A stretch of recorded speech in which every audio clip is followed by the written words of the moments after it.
Hello and welcome to the Goon and Talk, back again with you guys for another show, for another episode of our Let's Talk Arsenal series, our twice weekly show on a Tuesday and Friday at 5 p.m. UK time. Our Friday show is a show in which is based all around you guys in the chat box and getting as many people asking questions, getting up topics, talking about Arsenal, on the pitch stuff, off the pitch stuff, social stuff, hard-hitting topics.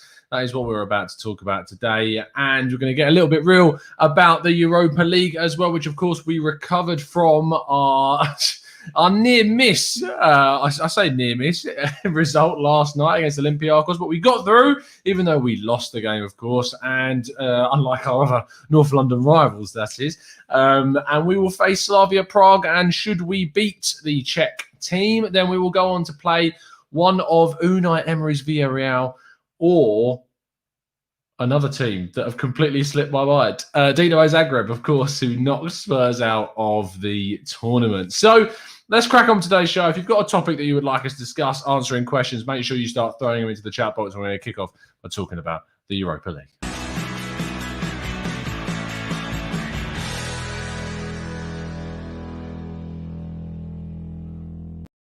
Now, as always, our show is sponsored by Football Prizes, and this week's prize has sold out. It is a signed Thomas Partey shirt. It is going to be drawn live at 7:30 over on Football Prizes website.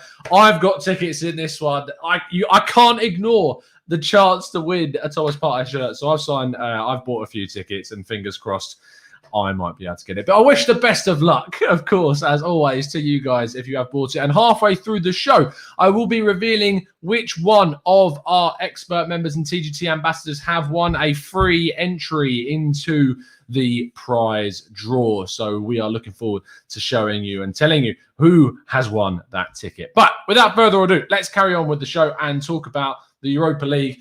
The question I've kind of kicked off the show with is around, can we actually win this tournament? Because we've come close in a couple of seasons. Of course, we got knocked out in the semis under Wenger against Atletico Madrid. We got knocked out in the final by Chelsea under Unai Emery. And then we've had the horrific season last year where we got knocked out by Olympiacos in the last 32. And this time, the route is looking favourable. We've had a decent side in Benfica, but not the Benficas of old, come very close to nearly knocking us out, were it not from a last-minute goal from Pierre-Emerick Aubameyang, thanks to a lot of Saka's crossing. And then we managed to go through with a very comfortable win away from home in Greece against Olympiacos, but we made the most of making it tricky at the home leg, and I imagine a lot of that was obviously down to squad rotation, etc. But to get Slavia Prague in the quarter-final, followed by one of Dinamo Zagreb or Villarreal, I mean, European semi-finals, Villarreal, does it ring any bells? 2006 is the last time we played Villarreal, I believe, in an international tournament knockout round anyway. And yeah, it's could bring back some memories of us two playing each other. I can see the BT clips being made already. Can we win it? In my opinion, I think we can, of course. The final is going to be difficult if we get that far. It'll be one of United, and you'd most likely expect them to beat Granada and one of them, or Ajax and Roma should they come through. If we get Roma if we get Roma at some point, Mkhitaryan, that narrative comes back. So a lot to prove for a lot of people. And let's get your thoughts in the chat, because, of course, our Friday shows are all about you guys. So make sure you hit the like button and subscribe to the channel if you are new. Juan says, Tom, we have a clear path, I believe you mean, for the final. Not easy, but is not impossible. And for the final, we have to be the best, as we have played some games. Mitchell says, what do you know about that Zagreb kid who scored the hat-trick of World? Is Orsic? He's not really a kid anymore. He's 28. He's in the Croatian national side. He actually doesn't, he's not like he wasn't like a regular really, because you had like the likes of Perisic playing on the left-hand side for Croatia, and he kind of was like a bit of a, I suppose, a super sub for Croatia. But I imagine that with the form he's been in this season, and he's still 28, so he's in his prime right now, maybe there'll be a lot of interest for him in the summer. We'll have to wait and see. He's done exceptionally well. He's been consistent for Dinamo for so many years now and scored a lot of goals for them during each season. I have already spoken to a couple of people in regards to Croatian football experts, so I am going to be looking at getting you some content in regards to breaking down Slavia Prague ahead of that match. So make sure you subscribe and turn those notifications on so when that content goes live, you will be notified. Saeed says, it is an acceptable draw. We avoided the toughest teams in this competition, but we cannot take any teams easily. All the best teams are difficult, and we have to be at our best. Of course, Slavia Prague did knock out Leicester City. I know that they didn't play a lot of their kind of first team, and their sights are very much on qualifying for the Champions League through the league, which looks like a very possible option for them. And then you've got a situation whereby they beat a Rangers side that it looked from the first leg where Rangers drew 1-1, even though they didn't play too great. They might have a decent chance, but Slavia went to Scotland and absolutely battered them. Now, Rangers did go down, I think it was to 9 men in the end, and there was a really horrific incident with Glenn Kamara, and it's so frustrating that obviously racism exists, and I know coming from a white guy, I don't have the same, obviously. I don't have the experiences. I'm in a very privileged position to be who I am, and I'm had to deal with a lot of the rubbish that a lot of unfortunate people really do have to deal with from all backgrounds. And this is something that needs to be cracked down upon because from friends that I know and from watching stuff, abuse exists every single day. And we talk about this a lot on LTA, and we're probably going to be talking about it on the LTA podcast with John next week, because it's just unacceptable that this type of thing can happen. If you've seen the video, it is very, very obvious from the way that Kamara reacts and the way in which the Slavia player who covers his mouth to try and stop the cameras from noticing what he said, and the immediate reaction of Kamara, it's so clear what has happened in that moment. If nothing can be done, and if they take the route of this isn't okay, like there's not enough evidence, we can't prove it, it's not good enough. It's not good enough, because the fact of the matter is that people should not be getting away with this sort of thing. It looks too suspicious. It looks too clear cut for there to be any questions about it. And is it right that someone should get punished? Say in some weird world where he doesn't say something, which I genuinely believe he has. Unfortunately, we've got to try and take this type of route, and we just have to punish that cause and give the consequences out for it. And this isn't obviously just because Arsenal are playing them and it might mean they get a punishment or whatever. Whatever happens, something needs to happen in this case, because it's not fair, it's not right, and it's important. I wanted to bring it up because I think it's important to raise the awareness on the topic, to be honest. Let's have a look at what you guys are saying about the draw. Let's scroll up a bit more to some of the earlier comments. Dan Roberts says, in Arteta, I trust. We will win the Europa and get top 6. Wow. Matt Onchair AF says, why is no one talking about Saka on the right wing for England?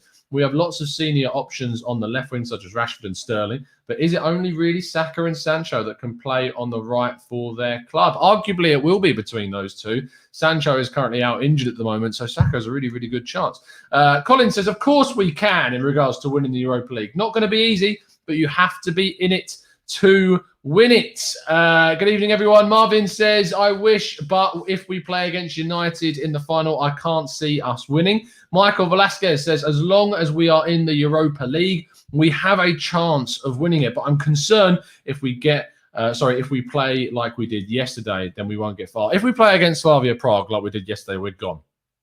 And at this point, when you look at the situation that we've got and the draws that we could have and the teams that we could play leading up to the final, we have to go all out in every single leg. Even if we manage to come away with a decent victory like we did in Greece, off the back of that performance that we saw at home, we have to go out. And to be honest, I think a lot has been kind of blown out of proportion because of the hard statistic of the scoreline. We dominated the game against Olympiacos. We created plenty of clear-cut chances that we should have scored. Pepe should have scored, or Pepe rather should have squared it for Aubameyang. Aubameyang had another chance in the second half that he should have done a lot better with. Odegaard had a really good chance in the second half that he should have done a lot better with. We should have been far and away, out of sight in that game. We weren't, because we're not taking our chances. And that is a big, big problem that we've got at the moment. Let's scroll down a bit more to see some more. James Hoyt says, I'm late. What's going on, Tom? What's going on, James? Good to have the chat, mate. F Racism says, Michael Velasquez, very, very much so. Omar says, well, it isn't surprised that it exists. I am not even surprised when I hear a player has been abused. And that's the horrible thing, isn't it? It's not even surprising at this stage that this is happening. That is the worst thing about it. That it's not even surprising anymore. That's what's the horrible. I remember when growing up watching football, I know that it existed, but I've actually become more aware of it the more I watch football, the older that I get. And you think that we're meant to be trying to move away from the days where racism existed. And actually now it seems to be becoming even more frequent of an incident in football. And that's what's really, really poor about the situation. Tom says, unfortunately, unless the guy is caught on video saying the racist abuse, there's little that can be done in terms of actual punishment. The investigation happening is still very important. It is a very, it's a very difficult one, because if there's no proof of him saying it, but I'm sorry, there's enough witnesses. There was more than just camera that heard what was said. That needs to be taken into account. It's just unacceptable. Ron Stone says, if we play a lineup more like the one that played them lot up the road, then we have a better chance of going far in the Europa League. The thing is that we need to not take any of these games for granted. Facts. We cannot be looking at Slavia. We cannot be looking at Villarreal or Dinamo, whoever we end up playing, if we end up getting through, and thinking that it's going to be an easy ride. And arguably, maybe if we are going to face Man United, maybe playing in the final is in a one-off game is better than playing across two legs. Because even though we've had United's number this season and we've got 4 points from 6 off them, they're a different side now. And they've got Pogba back and other players are coming into form. And while Bruno has kind of moved away maybe from the main limelight of producing for them, other players are stepping up, and that's more of an issue, that they're not reliant on one player, for sure. Boody says, great show. I hope we concentrate on this cup more than we do the league. That's an interesting one now, because now you've seen the draw. Now you know who we're facing. Should Arsenal sacrifice the league, in your view? Should Arsenal be looking to rest players in league games in order to lead up to the Europa games? If we've got a game on Thursday and we play Liverpool, say on, I think the fixture list will be that. So we play Liverpool and then we play someone else. Let me just check this. Where it is, matches. Okay, so when do we actually play Slavia? This is what we need to work out as, oh, dearie me. Okay, the Arsenal website just wants to completely stop working. Fantastic. Perfect timing. Here we go. So, yeah, we play Slavia Prague the week after, or so, yeah, the week after the Liverpool game. We play Liverpool on Sunday. We play Europa League football on the Thursday. We then play Sheffield United on Sunday evening at 7 o'clock in the late kickoff, when we play Europa League football again. And then we play Fulham, but that is, I mean, that game could still change. I imagine that will move to a Sunday, that Fulham game, because of the Europa League game on a Thursday. And if we get through that, then we actually have some okay fixtures, because we have Fulham and Everton, then the Europa League semi-final, Newcastle, then the Europa League semi-final second leg, before playing, of course, our final 4 Premier League games against West Brom, Chelsea, Palace and Brighton. Arsenal, after the Liverpool game, have actually a decent run in where we only play Everton and Chelsea of the top 10 teams. So that is going to be very, very intriguing to how Arsenal finish the season strongly. Building up momentum is the main thing. But let's see what you think about how we should tackle the league. Daniel Roberts says, we can't risk it all on a potential final against United. Very, very true. So if we go through into the league and say worst situation happens in the final and we lose that, we've still got a qualification through the league to fight for. I genuinely don't. I think the league is being taken out of context a lot. The position, you look how close we are to where we kind of want to be. And in the games where we drop points and the big games where we picked up points, and the form of some teams above us, like Everton have dipped, Spurs are dipping. I think there's loads to play for. I really, really do this season. Arsenal Granny says, so how does Arteta get these players to hit their marks? It comes through a combination of cohesive and coherent instruction, them wanting to be on board with it, them ultimately performing on the day, and having a coherent system. And it's very easy for me to sit down and say, look, this is the system that we need to play. This is how we need to do it. And I trust the system because we're creating a lot of chances. As Kieran Tierney showed in the North London Derby, we're getting very, very kind of frustrated that we're not taking these chances, because how many times are we creating a really clear-cut chance and not doing it? Pepe had a great chance to hit off the back of Odegaard last night, though in any other game you think would go in. It's just the luck isn't kind of falling for us, and that's the last thing that you need, is you need a bit of luck. No matter how good you are, in some games, you need luck to go your way. Like Dinamo did last night, they were great. They won 3-0. But Kane's shot, if he hits it into the right-hand side of the goal, the keeper never gets across in time, and he saves it really, really well, of course. And I don't want to take too much away from that save, but Kane should score. And that's the little bit of luck sometimes that you need. And that is the same thing for Arsenal, is we're going to need a little bit of luck. And also, we need to stop making the same old silly mistakes that we have made too. That is ultimately what we also need to do. Brooke says, hello, Tom. Is the fixture taking place at their own stadium when we play against Slavia Prague? It's a really excellent question. I imagine it will, because they played, did they not, in Scotland last night? Let me check, because if they did play in Scotland, then you imagine that they are going to also play in London. Let me have a look at what's going on. I can't see if it was at Ibrox. Yep, so it was in Scotland, and I imagine that the other tie was in the Czech Republic. I don't know if the Czech Republic's on any kind of red list, and obviously the longer we go through the competitions, the less restrictions there are. But on travel, that's not necessarily as much the case. So we just have to play it game by game. But I believe that we can actually go and travel, and they can come to the Emirates. So that should not be too much of a problem.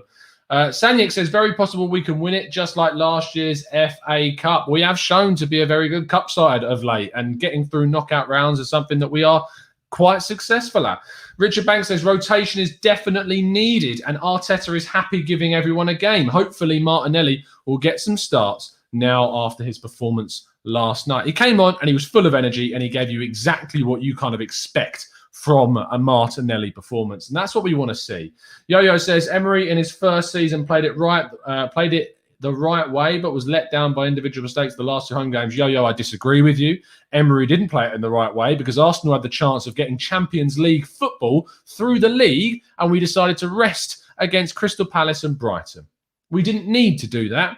We did not need to do that whatsoever. Building up momentum and going to the final, and I believe that kind of failure in the league mentally affected the side, so much so that it went into that final with the wrong mentality. We lost ourselves Champions League. All of the pressure was on the Europa League to get Champions League football, and we blew it. And I don't think Emery handled the end of that season the right way whatsoever, and that ultimately led to that loss of final, and it led to the team then losing faith in that manager, and that's why he ended up losing the dressing room and getting sacked. So no, I don't think Emery dealt with it in the right way whatsoever. Karthik says, Tom, what do you think is our second best midfield? The midfield was invisible yesterday. If you mean, we have to decide what the best midfield is, and I imagine to do that, you look at the two pivots and you look at the number 10. The number 10 for me is Odegaard all day long, and the midfield is Xhaka and Partey, which means your next best midfield is you're looking at you're looking at Elneny and Ceballos, and that is a big drop-off. The two that we played yesterday, Ceballos, Elneny and Xhaka.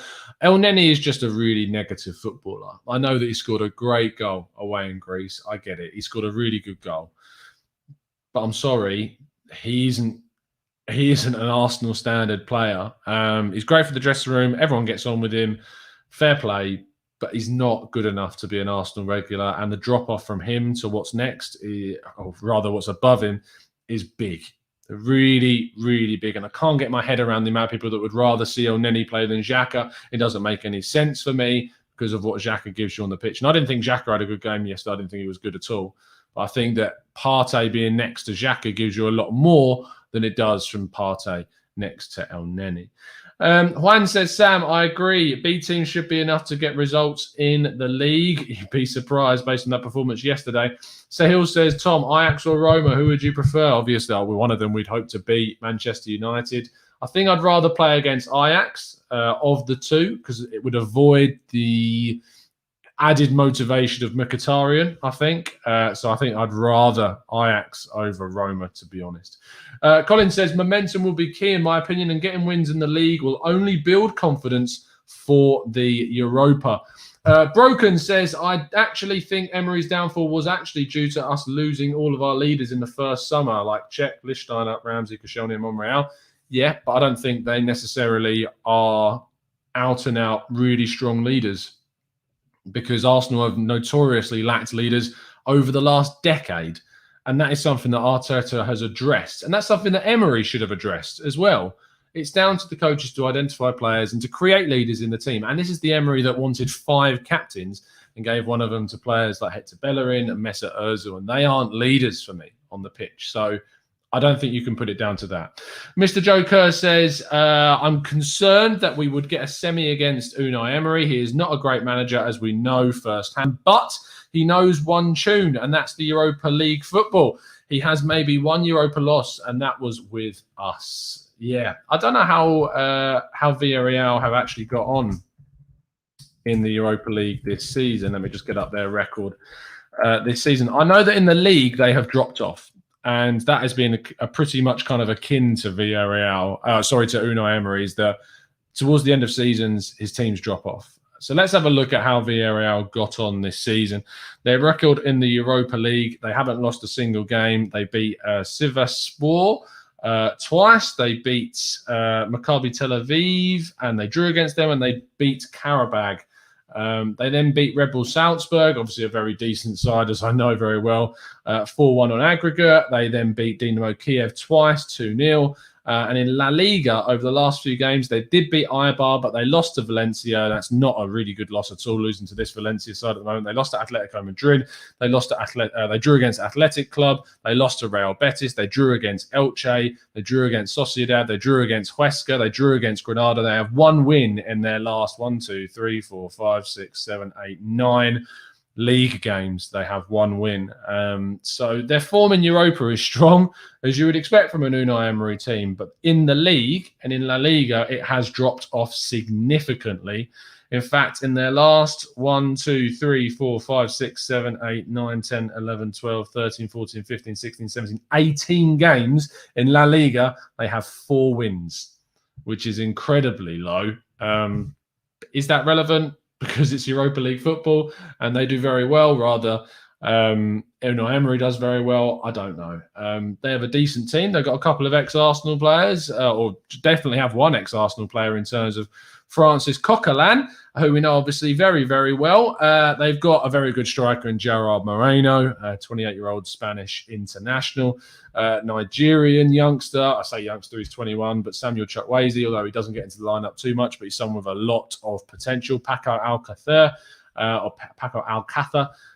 if you want to go proper pronunciation, is obviously someone that we know from his time at Valencia and Barcelona and Dortmund, and now Villarreal as well. Carlos Bacca is now 34 years old, but he's still banging in a couple of goals for them. Danny Parejo in midfield is obviously a long-time stalwart of the midfield, along with Etienne Capoue, they signed from Watford. And at the back, they signed Pervis Estupinan from Watford as well, but they've got Alfonso Pedraza, who loves getting up and down that left-hand flank. Raul Albiol, very kind of experienced centre-back in their back line. Ramiro Funes Mori, who is, I believe, the guy used to play for Everton, did he not? I think maybe he did. Did he? Yes, he did used to play for Everton. In fact, they signed him from Everton. So, and they've got Jero Rulli as a goalkeeper, along with Sergio Asenjo. So 2 decent keepers, and Pau Torres, who is currently injured with an unknown return date. If he is injured for any game that Arsenal could play him in, he's a very, very good young centre-back that people should be keeping an eye on. But I still believe we've got more than enough capabilities to beat that Villarreal team, should we have to play them. But we have to get past Slavia Prague first. That is the most important thing. It's probably a good idea for us to take a quick look at Slavia Prague's team and see how they got on. I'll get this up on the screen, guys, so you can also have a look too. Let's share this with you. Share screen. Here we go. And let me just get rid of this comment so you can have a look. Let's zoom in. So we know not too much about their side. What we do know is that they have a lot of players that have moved to the Premier League since. I say a lot, but you've seen the likes of Kufau and Souček move and do very, very well. Their forward line is probably best if we go on to statistics and have a look at their stats this season. In terms of goals, which is the third column of numbers. Okay, so the top goal scorers, 13. They've got Jan Kukča, who is I believe is Czech Republic international, will be going to the Euros with 13 goals this season. Stanislav Tekel with 7 goals is also another centre forward. They've got Peter Olajinka. I don't know if he's any relation to our own Olajinka. Probably not, but I don't know if there's any kind of link between that. And then they've got Abdullah Sima, who is an exceptionally kind of coming through the ranks, 15 goals a season, 19 years old, someone that a lot of people know a lot of things about. If we have a look at how they've actually got on this season in terms of their results, they are top of the league in the Czech League, haven't lost a single game so far on 61 points, far and away ahead of their city rivals Sparta Prague. They didn't qualify for the Champions League. They were, they didn't qualify for the Champions League. They were knocked out by FC Midfield. Just checking that this is the right season. It is indeed. And then in the Europa League, they were given a tough group between Bayer Leverkusen, Nice, and the Belgian side, Beersheva. They lost to Beersheva, amazingly, surprisingly, in the first round of that group game. And then beat I can't speak today. Christ, Bayer Leverkusen. They beat Nice twice, who had an awful tournament, I think finished bottom of the group. They then beat the Belgian side, Beersheva, 3-0, and then beat Bayer Leverkusen. Lost to Bayer Leverkusen 4-0, and went through, I think, as group. I don't know if they won the group. I think they came just behind Bayer Leverkusen, actually. But yeah, a very, very okay performance in the group stage. Beating Bayer, beating Nice twice, but the game to Beersheva shows that they do have vulnerabilities, especially kind of away from home. Both of their losses were away from home, so that can be something we can get at them. They then played against Leicester in the first rounds of the last 32. They drew 0-0 at home before winning against a very much changed Leicester team. In fact, looking at that game, Leicester have had to play because they Vardy, Under, Chowdhury, Tielemans, all right, and so no Maddison, no Harvey Barnes, who came off the bench, I think. Yeah, no Timothy Castagna, Evans, Soyuncu, Amate, Thomas, Ndidi. It's not a terrible team by all means. Ricardo Pereira, Castagna, Barnes came off the bench. It's actually a fairly decent side now you look at it. But Chowdhury obviously is not a starting centre midfielder for them, and they would rather have Maddison on the pitch, have the likes of Albrighton as well as Barnes. But they still played with Vardy, and they couldn't come out with a victory in that game. Simmer got a goal, the really highly rated young 19-year-old winger. So they're no mugs.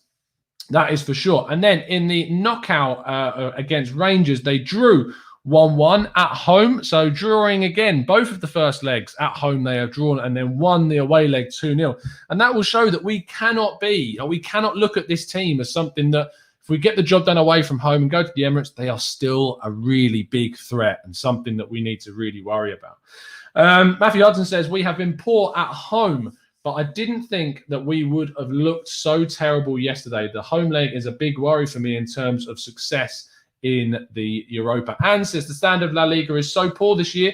Chelsea schooled the best teams in Spain this week. I'm not worried, but ask me again in a month. Ian says Slavia Prague is a good team away from home. We need to keep clean sheets. At home kind of wanted to play the away leg first. We are, of course, at home for that, which I think is fine because it means you can control the game, don't concede the away goals, importantly. Even if you were to, say, go into that game and draw 0-0, it's still a very good scoreline to take away from the home and go to the away leg knowing that you can win that game, or just scoring.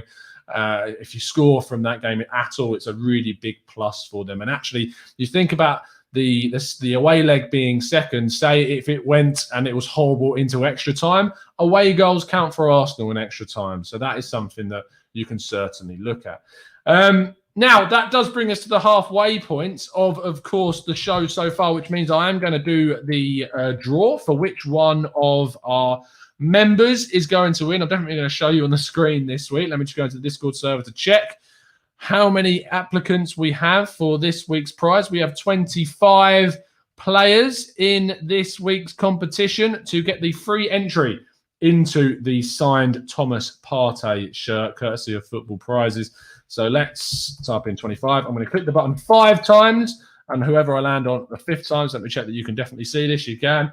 Here we go. 1, 2, 3, 4, and 5. Number 4 is the winner, and that is David Lennon. And I believe that is the second time that Dave Lennon has won the prize. So a massive congratulations to Dave, who has won the free entry into this week's competition. Just let me notify Football Prizes that, in fact, Dave Lennon is our winner for this week, and he will get a free ticket into the prize draw tonight for the Thomas Partey shirts. Here we go. Free entry for Dave Lennon. Congratulations, Dave. And good luck, mate. If you're in the chat box, congrats, mate. I know you do tune in for a lot of our shows, but you do have a lot of work, if not. So congratulations. And make sure people in the Discord server let Dave know that he has won that coveted ticket. Wow. This is a big question from Sam Trester. Says, is anyone in the chat box Arteta out? If so, if we were to win the Europa League, would it change your mind? Let us know in the chat box. If you are currently someone that would prefer Arsenal to move on from Mikel Arteta, you're not happy with what he's done so far and you think that we should move on from Mikel Arteta. If we were to win the Europa League under him and still finish closer to mid-table, like 8th, 9th, 10th, whatever, would that change you? Would it change your mind, the fact that he's taken us through and got us Champions League qualification football for next season? Really, really interesting question. So let us know what you think in the chat box. It is a great question, Steve, and I'd love to know from anyone if they think it would convert them or not. Sam says Dave Lennon is Tom's burner account. I can assure you he definitely isn't. I've got my own tickets. I've bought my tickets. I'm in the prize draw. I'll be looking for that win. I'll be taking it proudly. No mercy from me whatsoever if I'm going to take that away. Yo-Yo says, not Arteta out, but I've had doubts in his appointment and promotion. Winning the Europa League will permit him deserved patience. So is it a case of if we don't win it, does that then change? Does that mean you definitely want him out, or would you rather see another summer window to see him kind of progress? Predator 94 says, thoughts on Odegaard so far? Very simple, Predator. Sign him up full time. Sign this kid up full time. If you can get Martin Odegaard at Arsenal at 22 years of age, potential there to become a really, really strong player, be that number 10 for the foreseeable future, combining really well with another player that's got a big future at Arsenal, Smith Rowe. You've got 2 players there that are young, that can rotate, that can play together. It's a perfect dynamic for the pair. Sign him up. In terms of price, as Iron says, I think you're going to be looking at 30 million plus minimum.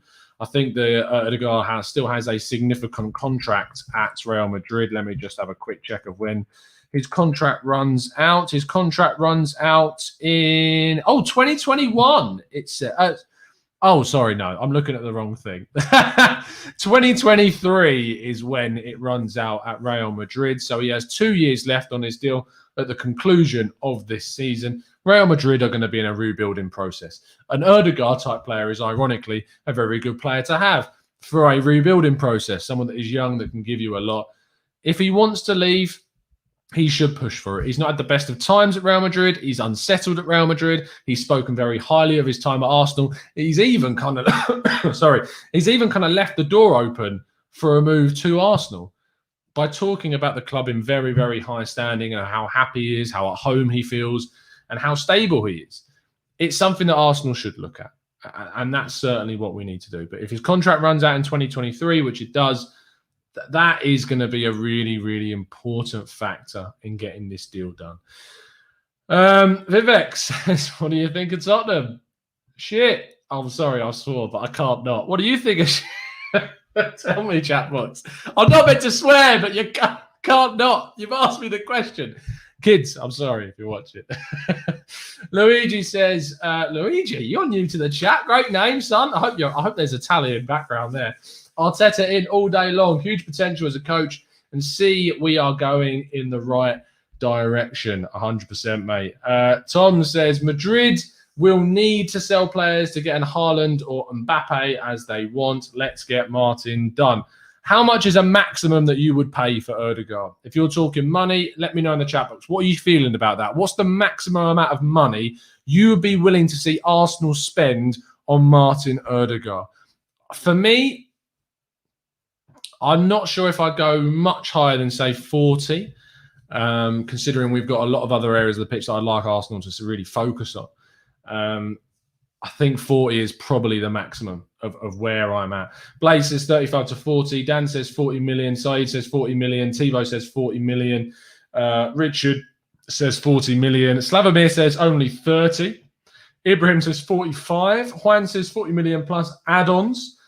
What would be perfect is if Arsenal could get a loan with an obligation to buy. If they could get an obligatory purchase option on that deal, that we could then focus the money on other areas and push that kind of back to the next season, add on obviously the loan fee for that season too. It could be something that really works out well for Arsenal. Sahil says 10 million plus Guendouzi. I'm hoping that isn't a suggestion that we sell Guendouzi to Real Madrid, because they won't want him. He's not good enough to get into their midfield. He's far off the quality required. But we could sell Guendouzi somewhere else to then get the money in to then go for Odegaard. Steve says, agree, 40 million tops. DJ says 40 million tops. Wilson says, I believe that 35 million is a reasonable price for Odegaard. Sam thinks 35 million too, as does Tom. Tibo Pest says, we can loan El Neni to Real as a favour. I think you're pulling my leg there, Tibo. Karthik says, Tom, what do you think of the Champions League draw? It's an interesting Champions League draw. Of all the English sides that are in it, I'd rather Manchester City won it. So to see Chelsea get a very good route and a very simple route was frustrating. Although I think of all the sides that Porto could have got, I think Porto will be very happy with a Chelsea draw. They then obviously go on to play the winners between Real Madrid and Liverpool, two teams that have not necessarily performed too well this season in the context of what you expect from those two. It's an exciting Champions League quarterfinal draw, and it's going to throw up some really, really good fixtures. And I look forward to covering those for 101 and writing some articles, on those as well. Yo-Yo says, James Rodriguez was sold for 20 million plus. I actually heard a weird rumour that he didn't cost Everton anywhere close to that. And what the reported fee was very, very different to what was actually paid for him. One to look up for sure. Predator says, if you could sign 3 players in the summer under the budget of 150 million, who would you go for? Always these questions come in. 3 players, you have to identify 3 positions. If you're thinking about the positions that Arsenal need most, I think you need to look at centre midfield, attacking midfield, and then for me, it's a real kind of difference maker between striker and right back. Because I think Arsenal, if Arsenal add another centre midfielder to add to Partey, you've got a kind of midfield sorted for the next 4 or 5 years or whatever. We need a cam. Even though we've got Smith Rowe there, his fitness isn't good enough. We need a cam. So I think those 2 positions, 2 midfielders, are really important. I believe that we can go another season without signing a striker, because Aubameyang ultimately is here for another 2 years. And I think Martinelli can also play in that position, and that's maybe what his end goal under Arteta is. So I feel like having Aubameyang and Gabriel Martinelli there as options, and Lacazette could still be here for a year. He might run down his contract and leave on a free. I know a lot of people wouldn't want to see that, but I think that's, if it ends up happening, so be it. And I think then you go for right back. So if you've identified the 3 positions being right back, centre mid, and attacking midfield, Odegaard would obviously be one of my 3 to bring in. I think he would be the one that I'd look at. In terms of centre midfield, this is a really, really tough one, and I've written a lot of articles on players. If you're looking at 150 million budget and you spent, say, 40 million max on Odegaard, so it takes you down to 110, I would genuinely go in with about a £50 million bid for someone like Fabian Ruiz from Napoli. That would take you down to 60 million for your right back. Which, I mean, if you're looking at right backs for that amount of money, I think you could tempt Leicester's Ricardo Pereira. I think you could maybe tempt RB Leipzig into selling Mukiele. If you put in enough money, RB Leipzig do sell. If you give them enough money, I feel like they would. So he is someone that maybe you would throw some money at. It's a lot of money, Predator, the thing is that you've given me there. And I don't know if we're going to spend that. It relies very much on Arsenal being able to sell players and what competition Arsenal ultimately qualify for. If we manage to sell the likes of Lacazette, El Neni, Chambers, Kolasinac, who else have we got? Bellerin, Maitland-Niles, Willock, Nelson, and Ketia. There's a lot of players we could sell. If we manage, and Guendouzi, Torreira. There's a lot of players we can move on in the summer. If we can move on a lot of them, and you're able to obviously get a little bit maybe of cash injection from the owners, which has happened over the last couple of seasons for the Partey deal and for the Pepe deal. If all of that stuff happens, there's a likelihood we could go big on some signings. But a lot of stuff needs to happen before we can do that. Arsenal need to move quickly. Arteta tells us that the plan is done, that it's ready, that we know what we're going to do this summer. Whether that comes to fruition is going to be a really, really difficult thing to pull off. Fingers crossed we can do it. But I think there's more scope this summer than last summer for spending. The pandemic has still had an impact on the club. That will affect things. And we may need support financially from the owner, and that will be big. If we get it, Arsenal could have a really good squad for next season, a really good squad. If you can add 3, 4, even 5 players to the squad next season, we arguably need a goalkeeper as well, because Ryan's going to be going back to Brighton. We could sign him maybe permanently. We need to sign a permanent goalkeeper because Runnison is not good enough to be backup. So we need to sign a goalkeeper as well. It's another position. We need to sign a backup left back because Kolasinac is going to be sold. So suddenly you're looking at a summer where maybe 5, 6, or 7 players could come in. Because in a perfect summer, you look at moving on several players. I don't like doing the whole move on and sell and buy for whatever price because I think it's unrealistic. But they're the positions that you need to look at. Daniel Roberts says Hakimi isn't even Morocco's best right back. You're right, because it's Mazraoui. And the thing is, I wouldn't sign Hakimi because Arsenal need to sign a right back that improves us defensively as much as it improves us going forwards. We need to sign someone that's got physicality about them. We cannot rely on someone that leaves us exposed. We were exposed against Olympiacos because Hector Bellerin shot up the other end of the pitch and we were left exposed on our left. El Arabi was able to ghost in that left-hand side. Luis did as much as he could. He got his foot in to block it and we were unfortunate with the deflection off Gabriel. But had we had a right back that was in a correct position and disciplined in his role, which Hakimi struggles with. I've seen him play in a back four for Real Madrid. I've seen him play in a back four for Dortmund, and he loves to get forwards. And his discipline going backwards needs to improve. At Inter Milan, he's able to play in a system where he's playing a 3-5-2. So he's in that system where he's got to go on the right-hand side. He's got his 3 centre-backs, one of them covering that right-back slot if need be. He's got the cover to do that. Arsenal don't play that system. And for me, Hakimi is not the type of player that Arsenal need to target. Arsenal needs to be going for someone like a Nordi Mukiele from RB Leipzig. That is someone I like. Çelik at Lille, the Turkish international right back, very good going forwards, very good defensively as well. 24 years of age, would be a decent price as well. And he improves us defensively way more than what we've got with Bellerin, has the potential to do things going forwards as well. You've got Drew's pick. He loves Baku at Wolfsburg. Young guy, can play at right back, left back, centre mid, right wing, but he can play and predominantly has played a lot of his time at right back as well. Ahead of him is Mbabu from Wolfsburg as well. I'm not sure he progresses you as much away from Bellerin, so I think Baku maybe is possibly a better choice. Again, defensively though, there's more questions about him in that position. You've got someone like Christensen at Red Bull Salzburg. I'm going to do a few videos. When, as I said, you may have noticed on the channel, the tactical breakdowns have disappeared for the moment. We're going for a bit of a rebrand at TGT. We're going to be getting in new graphics, new thumbnails, new introduction videos. And when we've got those all sorted, tactical breakdown is coming back in a big way. We're going to be doing top 5 signings in different positions. I've been doing some articles on those positions as well. So there's already a lot of prep done, ready for those videos. So I'm looking forward to the summer because we're going to be covering a lot of players and a lot of positions with a lot of experts to help us out as well.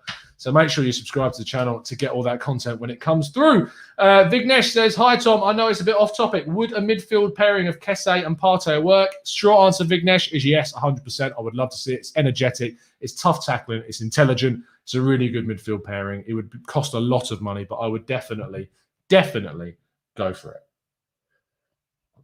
Tom says, Lille have to sell as usual to balance their books, but let's not pay Pepe money this time. Sam says, looking forward to that, Tom. Yeah, I'm honestly, and I've always said this about the membership on the channel, is that I am 100% clear with what goes on with the investment that you guys help to support the channel as much as feasibly possible. All the donations, all the support goes into making this channel better.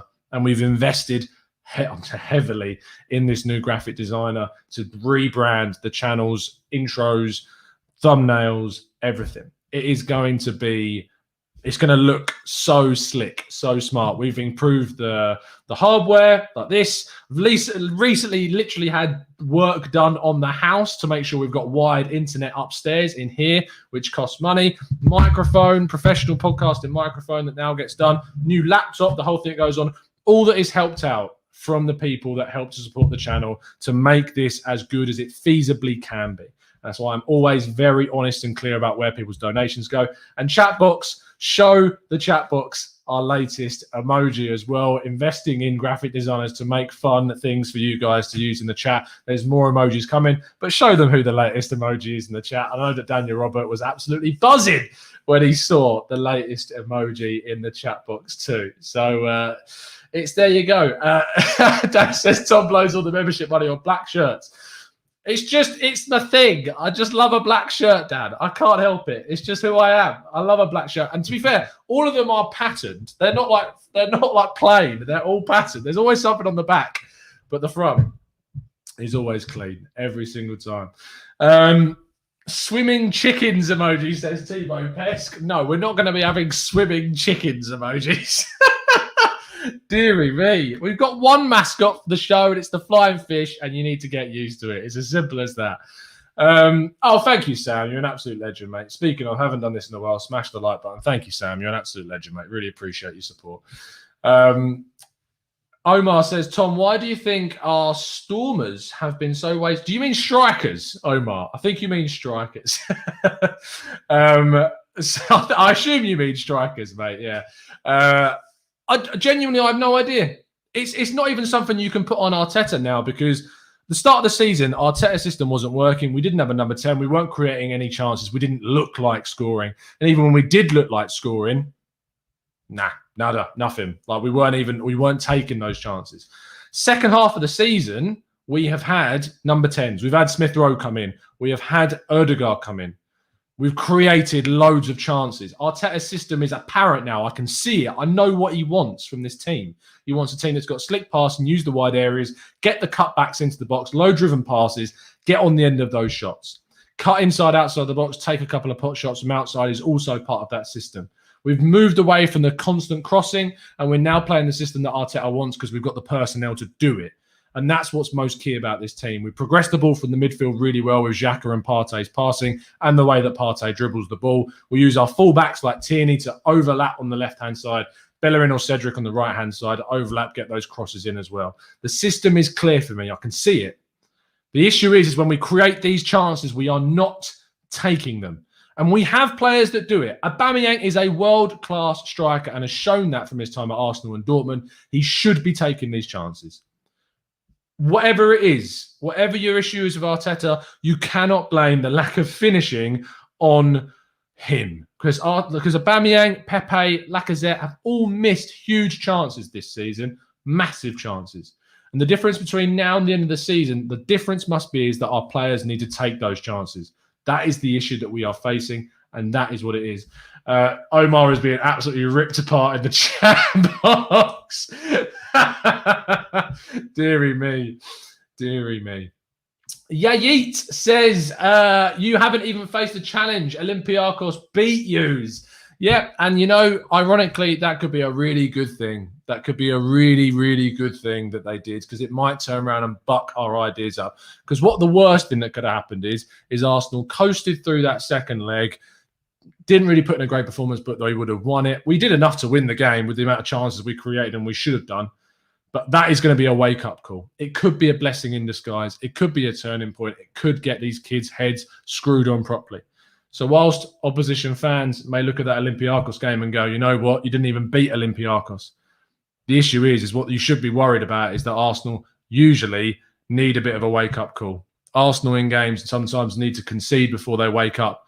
So for opposition fans to be thrown out and laughing at the fact that we went through off a loss actually might come back to bite you in the backside rather than us, because Arsenal are the ones that need to kick up the arse, and I think maybe that's what we got. Vignesh, Tom, apart from the woeful finishing from Aubameyang, his body language in that match worried me the most. Yeah, he was down. He was gutted. I think he's still affected from the North London derby thing. I don't disagree with Arteta's decision. I think he should have done what he did. Aubameyang needs to get back on it. If he scores a goal or two against West Ham, great. Fantastic. I think that will turn things around for him. Matthew says, off topic, but I loved Mourinho's face after they lost. Priceless. You're not the only one, mate. You're not the only one, son. Ron says, although left footers, do you think Gabriel and Emery could play well together if Luiz is rested? The simple argument is to say that there is no reason to say why they couldn't play well together. The issue I have with it is I think tactically it would make the right-hand side of our game even less effective. It would make our right-hand side worse because you don't have the right style of pass. For those that haven't, when we've talked about this before, the reason why you play a left footer on the left-hand side or the right foot on the right-hand side is not down to them being more comfortable. It's a tactical decision because of an out-swinging pass. If a left-footed centre-back can play an out-swinging pass ahead of the left-back, and a right-footed centre-back playing a right-footed pass out to the right-hand side, I know it's opposite on your screen, it means that they can run onto the pass. If it's switched and it's the opposite way around, a pass from a left footer to the left-hand side goes inwards to the right back, and it means it's harder for them to control the ball. So having a right-footed right centre-back and a left-footed left centre-back tactically improves play. I get the idea of wanting to have the best two centre-backs, which probably are Marie and Gabriel, although I think Luiz has been really good this second half of the season besides Wolves. But tactically, stick with it. Stick with the way we're going because tactically it makes the most sense. Yo-Yo has a question, says, Arsenal's 4 centre-backs have been relatively resolute. Who, if any, should make way in the summer for either Mavropanos or Saliba? I don't think it's a case of making way. Luiz, I wouldn't give a contract to Luiz. I just think it's the right decision to move past. If he is signed up to a new deal, I'm not going to lose my mind like I might have done 6 months ago. But I think it's still the right decision to maybe go, you know what, thanks, Luiz, for your time here. You've done really well. Well, we talked about maybe the fact that we spent 8 million rose to a certain amount on him. I think he's actually paid back his transfer fee in what the performances he's given to us. Won an FA Cup, was brilliant in the FA Cup final. I think he has paid back what we paid for him. And I think actually Chelsea fans will look at that transfer and go, maybe we shouldn't have sold David Luiz to Arsenal because actually he's probably done more good for them than he has done bad. But I don't think I would give him a contract extension. But if we do give it to him, I'm not going to be as frustrated as I would have been maybe 6 months ago based off that decision. So I don't think that's too much of a problem. Omar says, are you worried about... just to finish off that question. I don't think Saliba or Mavropanos come straight in and start playing. They're still young. They still need time. They need integration. And that takes time. They come back. I actually don't think, and I agree with Clive when he said this, I don't think Mavropanos is going to be here next season. I think either he's going to be sold for a very comfy profit, or I think he's going to be loaned out again because we have Saliba coming back. We've got Holding, we've got Saliba, we've got Chambers, we've got players that can play in that role. We've then got Marie and Gabriel. You have to also remember we've got young guys coming through the youth academy too that could be back up if we desperately need it. Mavropanos and Saliba need to play, and one of them is going to have to go out on loan or be sold. It's just a matter of the game. It's how it is. Mavropanos has been great, but the way you should look at that is go that, yeah, he could come back and do great, but also part of being a successful club is making profit on the players that you sell. And you can't stay attached and too attached to these players. He could go off to be an amazing centre-back and we might regret it. But he might go off and be an average centre-back that we made a lot of money on, i.e. Alex Iwobi, i.e. Alex Oxlade-Chamberlain. So swings and roundabouts. Saliba's probably the one that you want to put a lot more stock in. And by the way, wishing Saliba the best of wishes as he recovers from getting a positive test, which hopefully will be back on the pitch as soon as possible for Nice and playing alongside Todibo and doing really well once again. Elliot says, do you believe in Arteta's goal that we can win the Champions League in 3 years? No, I don't think that's realistic at all. Dan Robert wants an FPL update. Of course, Dan, we can have an FPL update. Let's have a look at how the league is getting on this season. Of course, the code to join our fantasy league is in the description below. So let's see how we're getting on in the Fantasy League table. Pathetic Athletic are still top. Tom Toddhunter, fantastic note, is still top. He didn't have the best of the game weeks, though. 25 points. He's very close to what I did last time out. I had a very, very poor game week. In fact, let's have a look at where I am in the table. We were in the 50s before. We might have even gone down at this stage. Where are we? Here we go, 57. I've actually gone up somehow. Somehow managed to go up in the table to 57th. Let's see where good old boy Daniel Robert is sitting in the table at the moment.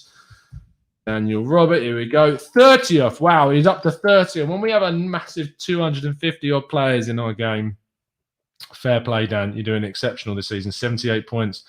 Had a really good week. Captaining Vardy. But, I mean, I have no respect for you, Dan, because what is this? In a North London derby, Dan, you put Kane and Son in your team. That is despicable, and you should be ashamed of yourself. I have a no Spurs rule personally. And, yeah, Dan, I think we're going to have to go a few weeks without talking about your teammate, because that is despicable. That is despicable. How dare you put any Spurs players in your fantasy team? Deary, deary me. What are you like? Mr. Joe Kerr says, if the adequate offer came in and circumstances allowed, would you trade Aubameyang and get Andre Silva? Oh, that's a big question. The answer to your question is probably yes, I would. I think Andre Silva is an exceptional talent that's now kind of coming to the fore. I think he's developing late. I think he's showing late. He's been all over Europe. He's doing really well for Frankfurt in the Bundesliga, scoring a hell of a lot of goals. So, yeah, younger, 27, 28 years old. He's got a lot more football left in him. I think it would be a good swap, but I don't think it will happen is the issue. Sahil says, Tom, any player from the potential relegation sides that you would like us to sign? Obviously, Basuma from Brighton makes a lot of sense. Sander Berg is being touted as a possible player that we could look at in the summer as well. I honestly don't know too much about Sander Berg. I've seen him play for Sheffield United, and I think there is a lot of the fact that he's playing for Sheffield United that makes things an issue. I think we need to speak to some people that know a lot more about him, get some Norwegian experts, get some Sheffield United experts and get their thoughts on that, because I just don't know about that one. I don't know if he's too slow. I don't know if he's too Xhaka-like in terms of his pace. If he's not, I'd like someone more mobile than Sander Berg. But it would mean that we could use the chant that the Sheffield United fans coined for him. So there is that. There is that. I'm trying to think of anyone else, because Fulham, Anguissa is someone that a lot of people like. Anderson, the centre-back, is a lot of people like, but we've got quite a lot of centre-backs. Who else is there?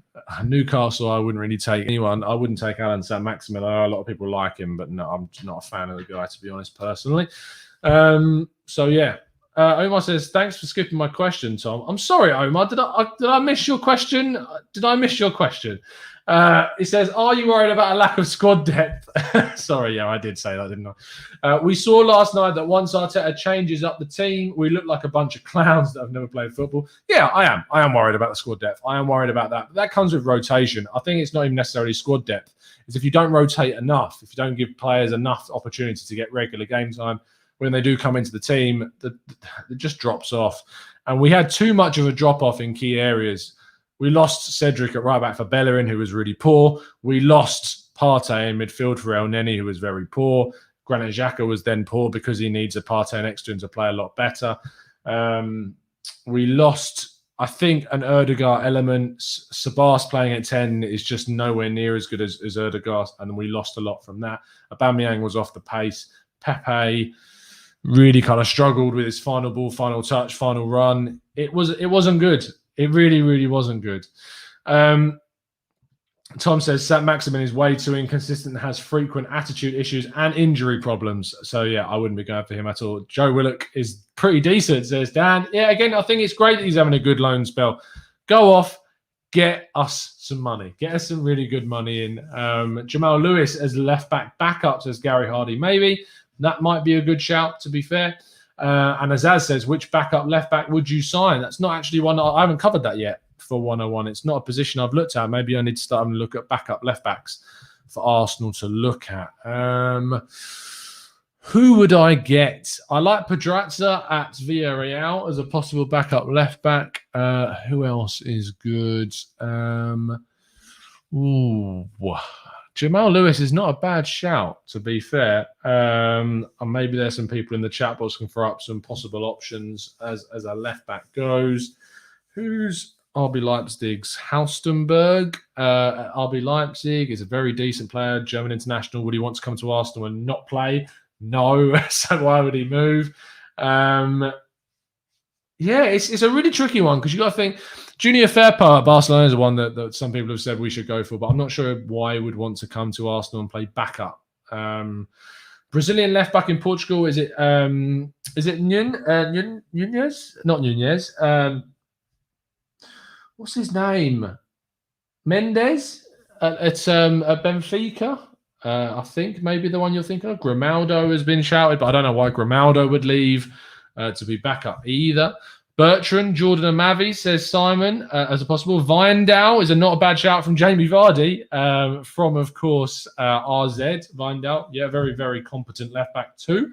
Bertrand is obviously over the age of 30 now, but could come in as a backup to Tierney. It's not a bad shout. He's out of contract at the end of the season. They haven't signed him up to a new deal yet. So that is also someone that we could look at as a backup left back. And Karthik says, would you like the backup to be a younger or much older? I think older because just get the experience in. You've got the likes of Joel Lopez coming through the academy. That's your young option. I think it makes more sense to go for someone probably older. But you could also go for a right back that can play at left back, which you could look at Abaku from Wolfsburg, 22-year-old. I think he could work. Then he gives you cover in both positions. So that's someone that maybe you could look at as a right back that can play in both positions. So, yeah, I think that works. Elliot, to finish off the show, says, do you think our chances against Slavia Prague are good? I do think our chances are good. They're no mugs. I wouldn't underrate them. I wouldn't underestimate them. But I think we got a really good chance of obviously going through against them. That's going to finish off today's show. A massive thank you to everyone that's watched it. Please drop a like on the video before you do drop out. It really, really does help. Our shows are, of course, also on Spotify, SoundCloud, and iTunes. And if you do have a spare 5 minutes, guys, please go to iTunes and leave us a really kind written review. We really appreciate it. It helps more people find the show that have never seen the show before. And speaking of which, if you've got a friend that's never watched the show, please make sure you pass on the video. We've done some really good reaction stuff over the last couple of days. We reacted live earlier on today to the Europa League draw. We reacted live to Spurs losing yesterday. I came on to do a reaction to the Arsenal game, and it turned into a watch-along of watching, and what we basically turned into was the Dinamo talk, because it came just us watching Dinamo Zagreb absolutely batter Spurs, and it was beautiful. Tomorrow, we will have the preview for the West Ham game with a few of our members. If you would like to join up and help support the channel, expert members and TGT ambassadors get access to a lot of extra stuff. They get access to the Discord server. They get access to coming on the show. We had 3 expert members on earlier on today, and I'm hoping to get a few more expert members on tomorrow afternoon at 3 p.m. to talk about West Ham on Sunday. We will then have the reaction show straight after the West Ham game, and I'll be joining Hugh Izzy, I believe, as well for the watch-along on Sunday. And then on Monday, we will have the podcast where I'm going to be joined by Jess, who you know from She Knows Arsenal, at Jessinho on Twitter. I'm going to be joined by Kesh, who is making his debut on the Gooner Talk. Of course, I've been with Kesh on the Football Terrace, and it'll be interesting to see how Kesh gets on. And Adam, of course, who you all know very well by now. Kesh is a really excellent guest to have on, and Adam is as well. So really looking forward to Monday's podcast. That'll be at 8:30 UK time. And also, this is a really random fun thing. Me basically trying to integrate my love of football with my love of drum and bass. And there's no way to combine them, because any music I put on top of this show will get copyrighted. I can't play any more than, you can't play any more than like 6 seconds of clips. I can't do that. So what I've decided would be something fun is, if you like integrating with the show, trying to get yourself immersed in kind of TGT and myself and what we try and do on the show. Drum and bass is a big thing. It's why I wear a lot of black T-shirts and caps, and why we've got these ones and everything else. Every single Friday show, I am going to put a song of the week in the show as well. I know that Danny from A Birdcat Wonderland loves putting songs on the end of shows because he doesn't care for copyright strikes. He doesn't give a flying you-know-what about that sort of thing. So he just puts them on the end anyway. But I can't do that for obvious copyright reasons. So in the description is this week's drum and bass song of the week. And we're going to do this every single Friday. And I'll be revealing which song, of course, will be that. If you're into drum and bass and you like that sort of thing, then make sure you leave a comment about what you think the next week's song should be. If not, I'm just going to keep putting my songs in because I want to spread the awareness of how sick drum and bass is. I've got a fair few raves coming up at the end of the year. Now we're getting out of lockdown. Finally, it's ending. Finally, it's over and we can get back out there in the real world, seeing people, loving life, listening to music live, which is, you just can't really beat it. Get those flying fish going in the chat box as we close today's show. Drop a like on the video, subscribe to the channel if you're new, hit that notification bell so you never miss a show. Click that join button too to help support the channel, and of course get the opportunity to join our Discord server and appear on the show yourself. I'll be back tomorrow, 3 p.m. for the preview of the West Ham game. I'll be back very, very soon. It's been a pleasure to speak to you as always, and as always, up the Arsenal.